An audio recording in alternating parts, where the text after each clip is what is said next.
Cheating wife laughed at black husband while signing divorce papers.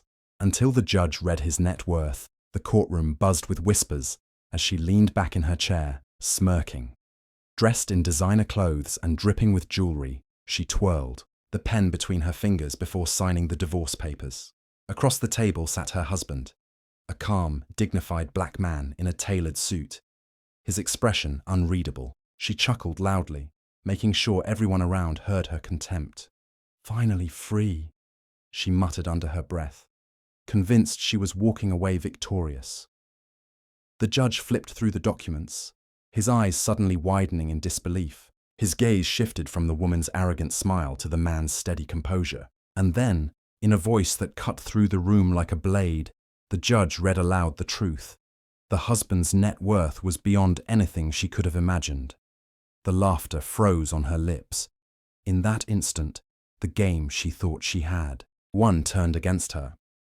Before we continue this story, if you haven't subscribed to our channel yet, make sure to subscribe now. Don't forget to hit the like button and press the bell icon so you never miss our new stories. Their story began like many others.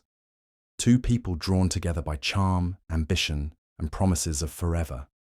She had been dazzled by his kindness and quiet determination. Though he wasn't flashy in those days, he carried an energy that spoke of resilience and purpose. He had worked his way through hardships, building a career step by step, laying a foundation for a future that few could see. She, on the other hand, was captivated less by his character and more by the potential she saw in him. In her eyes, he was a stepping stone, someone who would one day bring her the wealth and status she craved.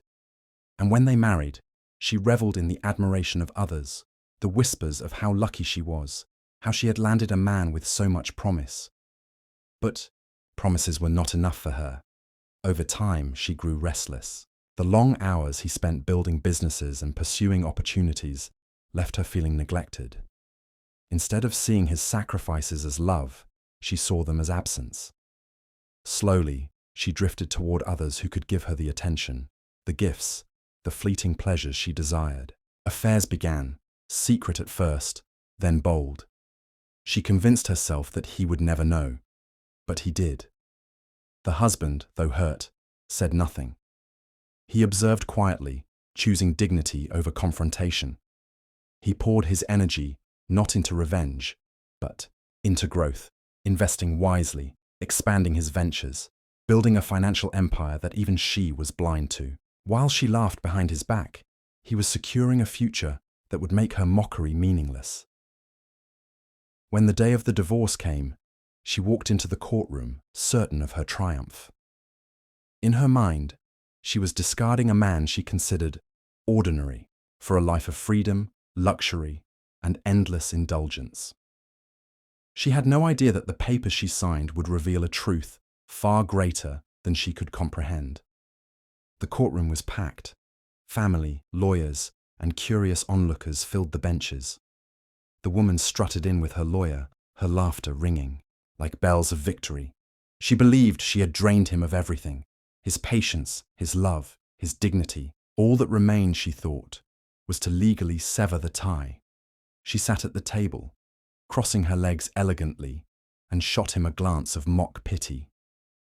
"You'll be fine," her eyes seemed to say, dripping with arrogance. The husband didn't return her look.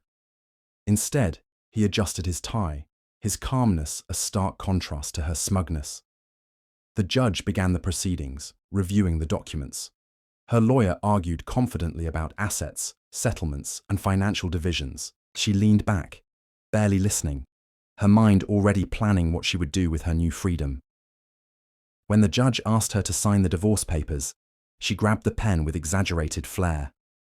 "Finally," she whispered, chuckling as she scrawled her signature across the page.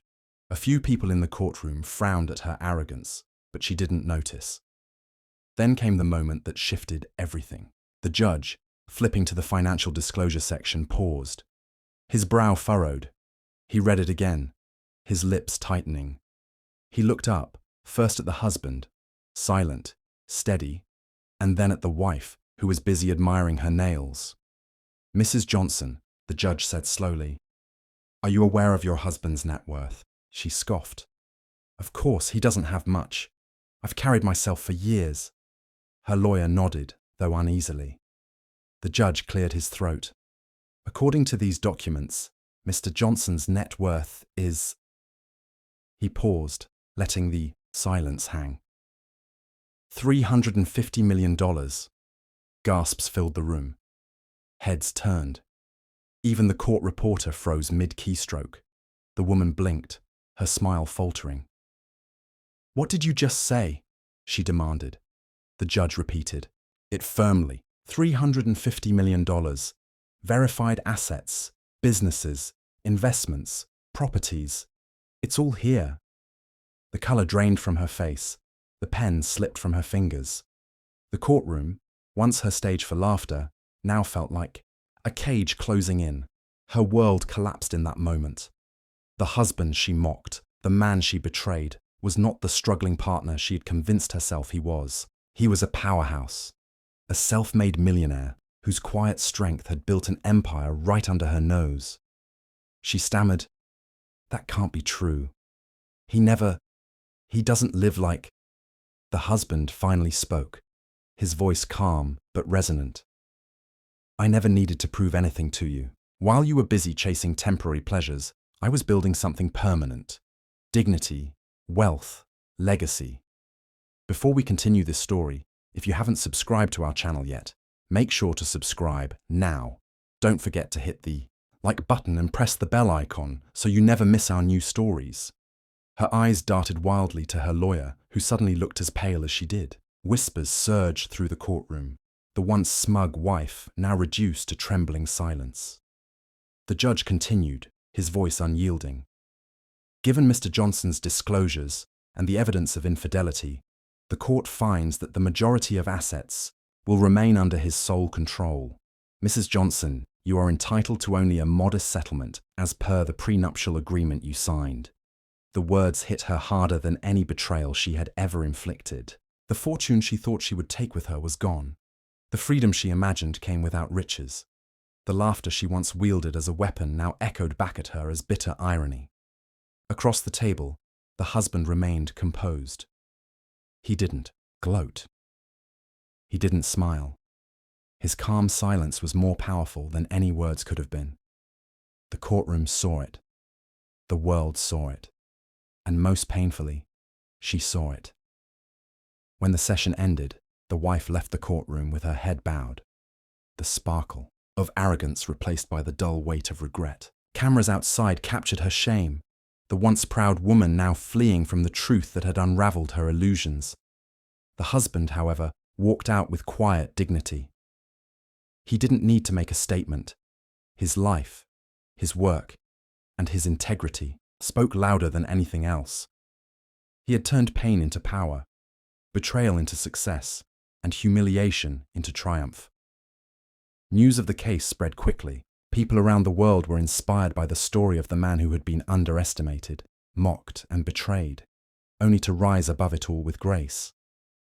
For many, he became a symbol of resilience and perseverance, proof that true wealth isn't in flaunting riches, but in building them silently, with integrity. The woman, meanwhile, learned the harsh lesson that greed and arrogance blind us to what truly matters. She had laughed at love, mocked humility, and chosen betrayal over loyalty. And in the end, she lost everything that could have been hers if she had only cherished it. For the husband, the story was never about revenge. It was about justice. It was about showing the world that dignity cannot be bought, and that laughter at someone's expense often returns as tears of regret. So the next time you judge someone's worth by appearances or mock their silence as weakness, remember this: the quietest people often hold the greatest strength, and the hand you dismiss today may very well hold tomorrow's empire.